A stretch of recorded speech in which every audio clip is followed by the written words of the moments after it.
Hello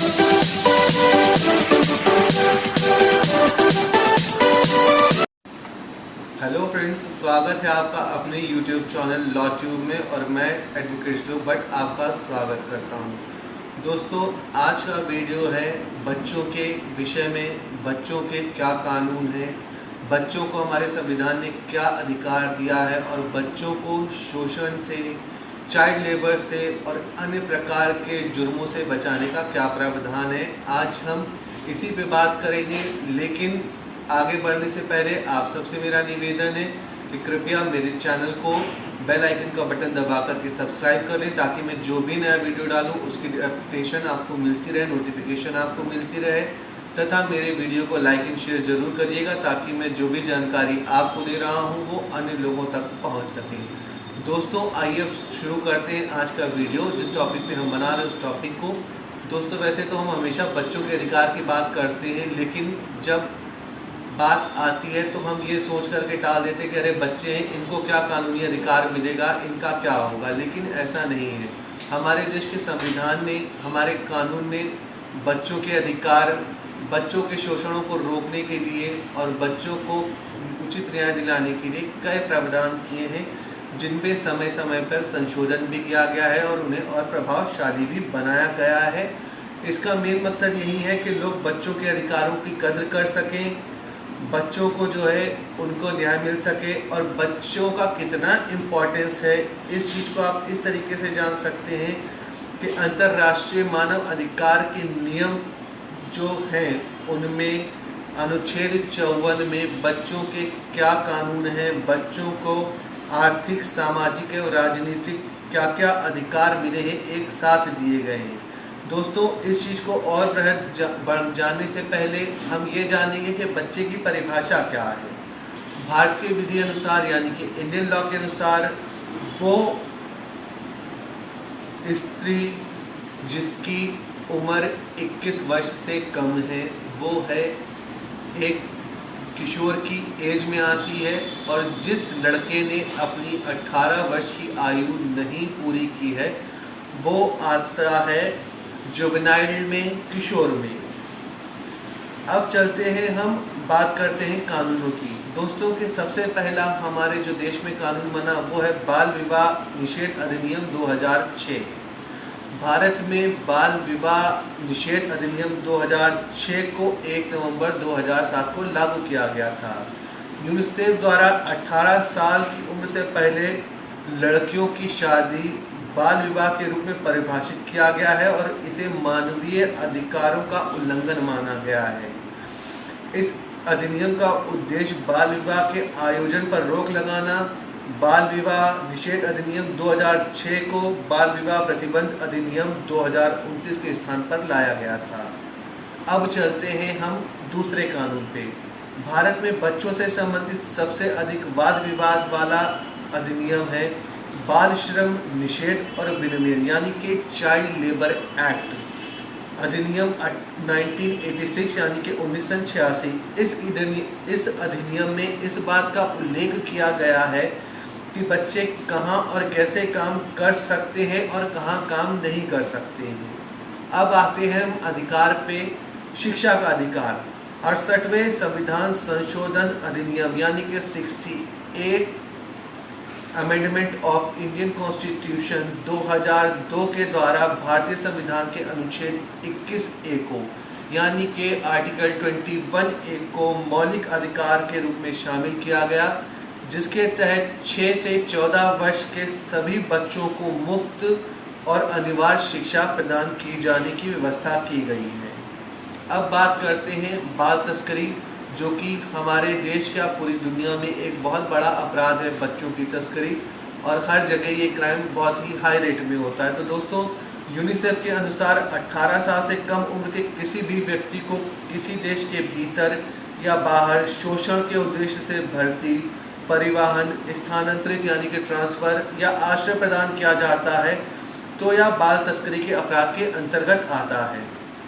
अब बात करते हैं 5वें कानून की, यानी कि किशोर न्याय, जुवेनाइल जस्टिस की।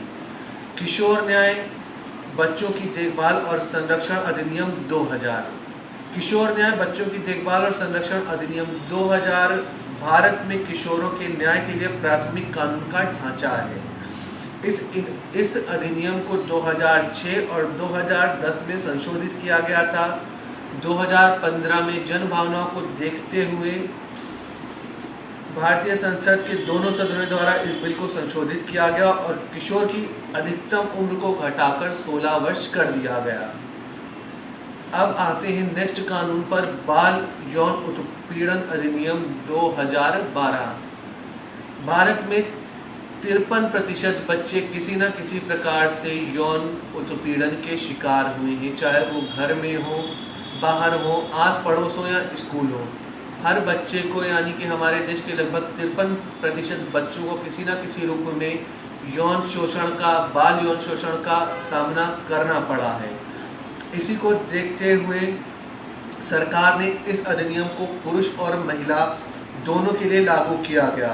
पोर्नोग्राफी के संबंध में यानी कि अश्लील सामग्री, अश्लील साहित्य या अश्लील पिक्चर के संबंध में, या कानून बच्चों के सामने या बच्चों को शामिल करने वाली पोर्नोग्राफी सामग्री को देखने या संग्रह करने को अपराध मानता है। मतलब ये है कि किसी भी बच्चे के सामने पोर्नोग्राफी देखना, अडल्ट फिल्म देखना, किसी अडल्ट फिल्म या पोर्नोग्राफी में बच्चों को स्टार करना या बच्चों के द्वारा पोर्नोग्राफी बनवाना, उनको दिखाना, उनके सामने देखना एक अपराध है।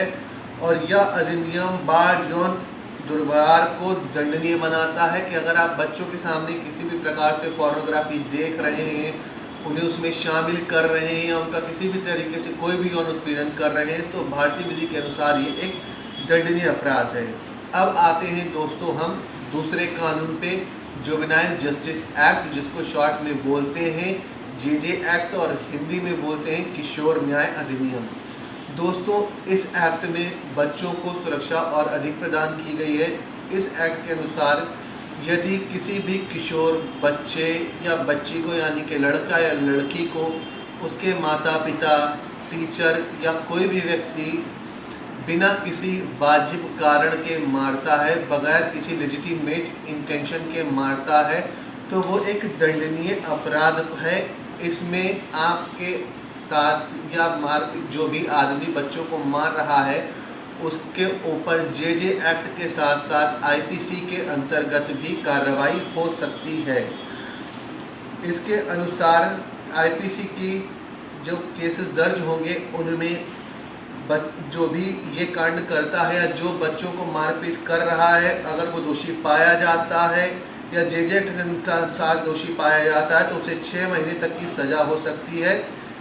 जेजे एक्ट के अंतर्गत अगर ये मामला दर्ज होता है तो ये एक जमानती अपराध है। अब बात करते हैं अगर ये आईपीसी की धाराओं में दर्ज होगा मामला तो क्या होगा।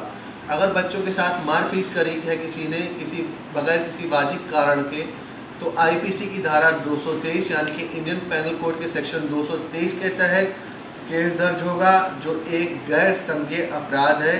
इसमें आरोपी की गिरफ्तारी नहीं होगी, बच्चे को कोर्ट में खुद ही अपना केस लड़ना होगा और जुर्म साबित करना होगा, यानी कि बच्चे को कोर्ट में साबित करना पड़ेगा कि उसके साथ जो मारपीट करी है उसके माता पिता ने, टीचर ने या किसी अन्य व्यक्ति ने वो बगैर किसी वाजिब कारण के की है। जिसमें जुर्म साबित हो जाने पर आरोपी को जुर्माना या 1 साल की सज़ा या फिर दोनों हो सकती है। अब दोस्तों चलते हैं दूसरी धारा पे। अगर बच्चे के साथ मारपीट में किसी नुकीले हथियार का इस्तेमाल हुआ है जिससे बच्चे को चोट लगी है, तो इंडियन पेनल कोड के सेक्शन 324 यानी भारतीय दंड संहिता की धारा 324 के अंतर्गत मामला दर्ज होगा, जिसमें 3 साल तक की सज़ा का प्रावधान है।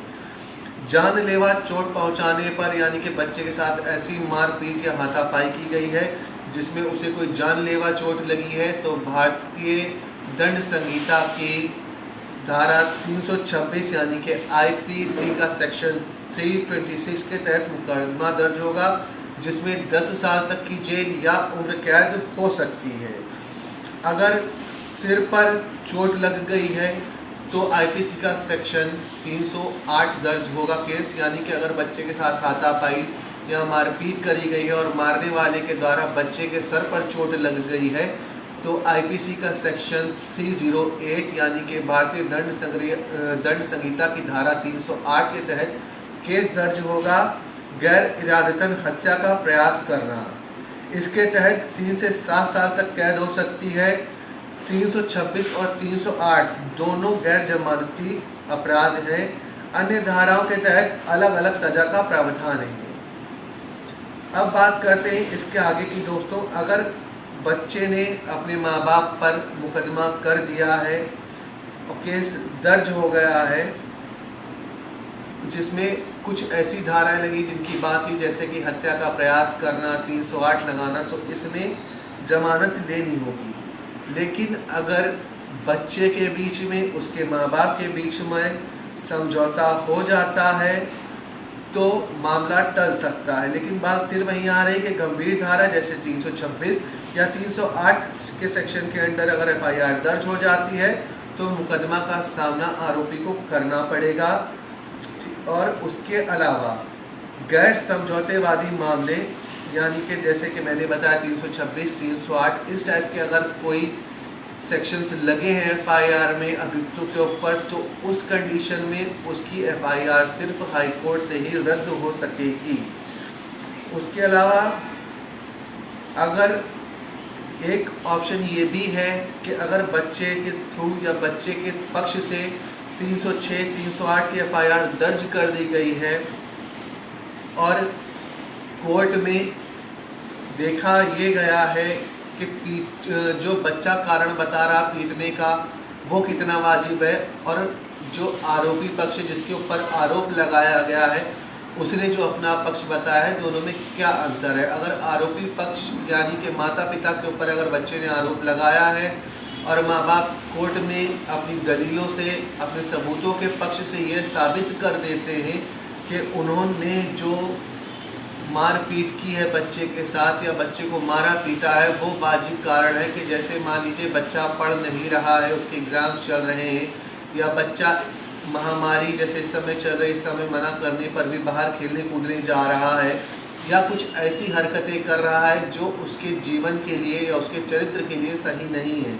अगर इन सब बातों को माँ बाप कोर्ट में साबित कर देते हैं तो उनको कोर्ट के द्वारा सज़ा में राहत मिल सकती है। तो दोस्तों आज ये कुछ कानून थे जो हमने जाने कि बच्चों के हितों में हमारे देश में और यूनिसेफ ने क्या क्या कानून बनाए हैं जिससे कि बच्चों को राहत मिल सके, बच्चों का शिक्षा का अधिकार, बच्चों के जीवन का अधिकार और बच्चों को सुरक्षित भविष्य मिल सके, जिसमें बच्चों की यौन उत्पीड़न की रोकथाम के बारे में, बच्चों की तस्करी को रोकने के बारे में तथा बच्चों का यौन उत्पीड़न को रोकने के मामले में भी बताया गया है। तो दोस्तों आज की वीडियो में जो जानकारी मैंने आपको दी है ये आप अपने तक भी रखें तथा दूसरों को भी वीडियो शेयर करके पहुंचाएं। कल मिलेंगे एक नए वीडियो में जिसमें हम बात करेंगे इसके आगे की कानून की, क्योंकि आज हमने बात की है बच्चों के हित के कानून की, लेकिन कल हम बात करेंगे इसके आगे एक स्टेप और बढ़ के। अभी के लिए दोस्तों इतना ही, मिलते हैं कल।